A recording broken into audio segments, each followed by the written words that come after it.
Salut, j'espère que vous allez bien. Je suis ravie de vous retrouver aujourd'hui. Donc je vais aborder le sujet de comment économiser de l'argent avec un petit salaire. Donc faire des économies lorsqu'on a un petit salaire n'est pas si simple.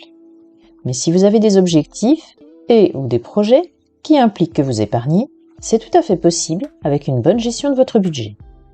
Il existe pour cela plusieurs façons de mettre un peu d'argent de côté et ce n'est pas qu'une question de revenus. Premièrement, vous devez établir un plan de dépenses pour chaque semaine ou chaque mois. Il s'agit ici d'avoir un document dans lequel vous définissez un plan pour dépenser votre argent chaque mois ou chaque semaine.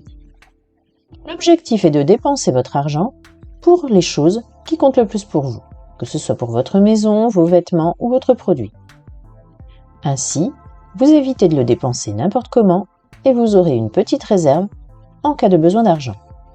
Attention, il ne s'agit pas de ne plus vous faire plaisir. Cette démarche est un moyen pour vous apprendre à dépenser de manière consciente et en fonction de vos objectifs à moyen et long terme. Sans savoir clairement pourquoi vous voulez économiser, vous risquez d'être frustré au moment de mettre de l'argent sur un compte épargne au lieu de consommer. Concrètement, vous pouvez être amené à vous poser ce type de questions lorsque vous voulez épargner. Pourquoi refuser une soirée entre amis seulement pour mettre un peu d'argent de côté? Si votre pourquoi est clair, vous allez définir vos priorités et savoir faire des concessions. Il s'agit de mieux dépenser plutôt que moins dépenser. Avec un petit budget, vous ne pouvez pas tout avoir. Voici des exemples de dépenses pour lesquelles vous pouvez ou non faire des concessions pour pouvoir épargner. Tout dépend de vous. Par exemple, pour une dépense du style aller manger au restaurant ou sortir en boîte de nuit, est-ce que c'est très important pour vous ou est-ce que vous pouvez également rester à la maison pour éviter de dépenser et mettre cet argent de côté? Il y a également pour les abonnements Netflix, Prime Video. Est-ce que c'est très important pour vous ou est-ce que vous pouvez vous en passer? Il y a également les achats de nouveaux vêtements.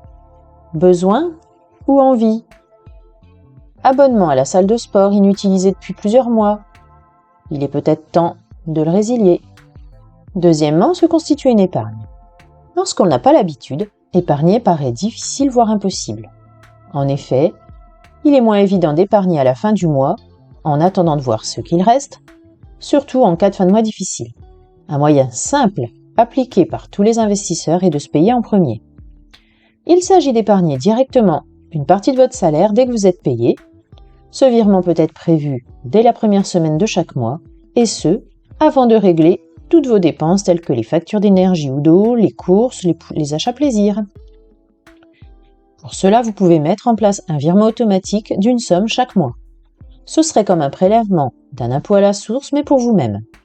La somme épargnée peut être transférée sur un livret A ou un Codévie par exemple. Aussi, il est important d'épargner ce que vous pouvez épargner.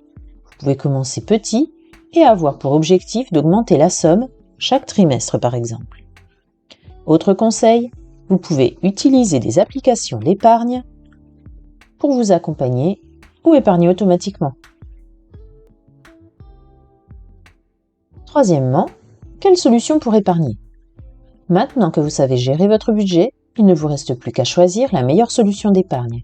Il existe plusieurs types de placements, notamment les placements bancaires, livret A, PEL, LDD, livret d'aide développement durable, ou les placements financiers, appelés aussi épargne fixe, tels que l'assurance vie, les comptes titres, le plan d'épargne retraite ou l'investissement immobilier. Voilà, j'espère que cette vidéo vous a plu. Si vous avez des questions, laissez-moi un commentaire sous la vidéo. Vous pouvez vous abonner à ma chaîne si vous le souhaitez et mettre un petit pouce bleu si vous avez aimé. Merci de m'avoir suivi jusqu'ici et je vous dis à très bientôt.